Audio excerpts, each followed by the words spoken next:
Maybe I'd overreacted. Maybe my imagination had run wild, or too many episodes of America's Most Wanted had messed with my head. Or maybe the stranger really had meant me harm. Twisting around, I peered out the rear window, and my heart sank. He was still there, but in the road now, booted feet planted on either side of the double yellow line, arms still crossed, watching the bus drive away. Watching me. Antanasia. Had I really heard him call me by that long-forgotten name? And if he knew that obscure fact, what else did the dark stranger receding in the mist know about my past? More to the point, what did he want with me in the present?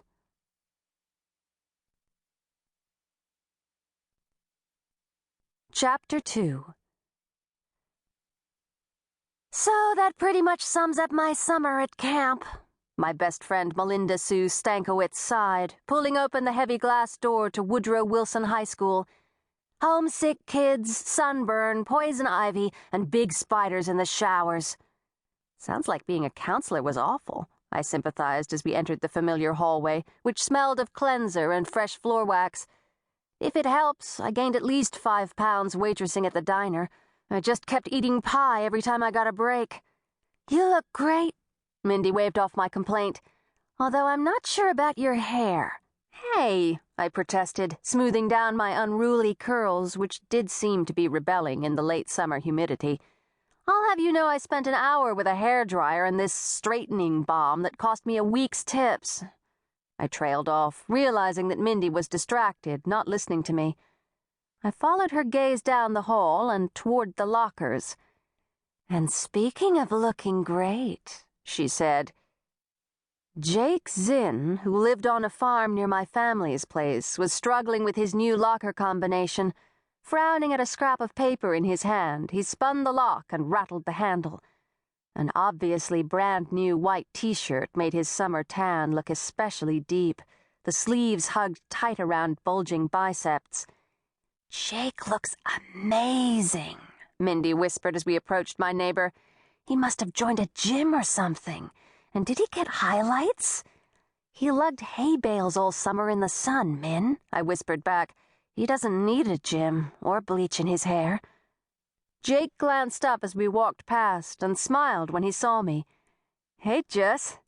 Hey, I replied. Then my mind went blank. Mindy chimed in, preventing an awkward silence. Looks like they gave you the wrong combination, she noted, nodding at Jake's still-closed locker. Did you try kicking it? Jake ignored the suggestion. You didn't work last night, huh, Jess? No, I'm done at the diner, I said. It was just a summer job. Jake looked a little disappointed.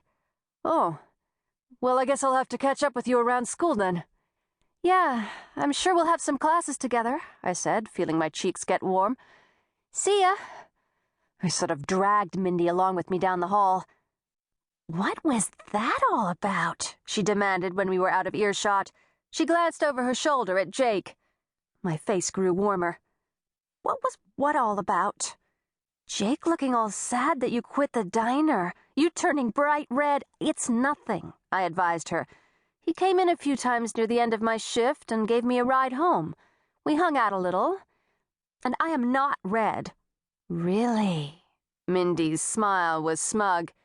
You and Jake, huh? It was no big deal, I insisted.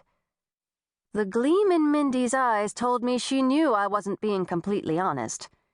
This is going to be a very interesting year, she predicted. And speaking of interesting, I started to tell my best friend about the scary stranger at the bus stop, but the moment I thought of him, the hair on the back of my neck prickled, almost like I was being watched. Antanasia. The low, deep voice echoed in my brain like a half-remembered nightmare. I rubbed the back of my neck. Maybe I would tell Mindy the story later, or maybe the whole thing would just blow over and I'd never have to think about the guy again. That was probably what would happen. Yet the prickly sensation didn't go away.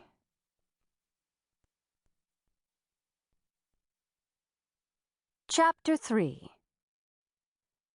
This is going to be such an exciting class.